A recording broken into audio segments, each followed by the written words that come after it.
যারা টেন্টেড নয় তাদের সরিয়ে দিতে হবে।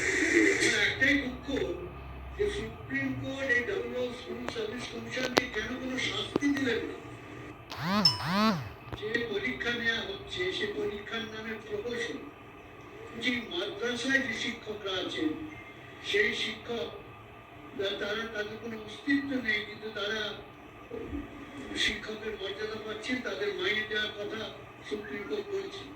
আমি আপনাদের পাশে আছি সমস্ত লড়াই নিয়ে। এইখানে শুধু নয়, আপনারা রাস্তায় থাকেন, আমি হয়তো যেতে পারি না, আমার শরীর অসুস্থ, কিন্তু আমি মনে মনে আপনাদের সঙ্গে আছি, আপনাদের সমর্থনে আছি। একটা কি দুটো অর্ডার আদালতে শুনানি এরা যায় তামেদ আসি যে ঘুষ দিয়ে চাকরি পেয়েছিস তো কোনোদিন মাথা তুলে দাঁড়াতে পারবে না। 2016 যে বিজ্ঞপ্তি অনুযায়ী রিক্রুটমেন্ট করার কথা বলেছে, সুপ্রিম কোর্টের জাজমেন্টের পর যে বিজ্ঞপ্তি সরকার দিয়েছে সেখানে আমি কি ত্রুটি দেখতে পাচ্ছি।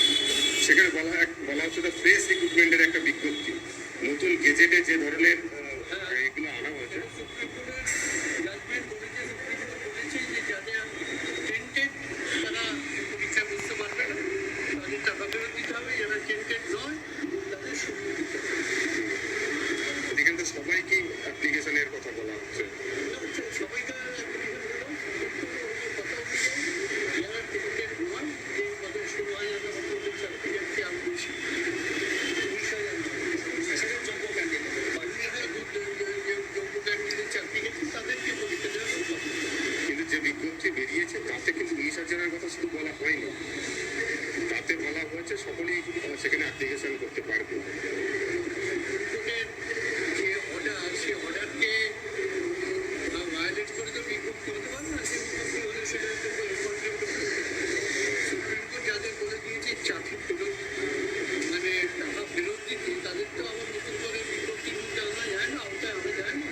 ওটা পরিষ্কার আমি জানি রাজ্য সরকার কীভাবে করেছে। তার জন্য আমার মনটা ভারাক্রান্ত হয়ে আছে এবং বারবার হচ্ছে যে শিক্ষা ব্যবস্থার যে চরম অব্যবস্থা এবং দুর্দশা আমাদের রাজ্যে বিশেষ করে হচ্ছে, সেটা থেকে বেরিয়ে আসার কি পথ সেটা বুঝতে পারছি না।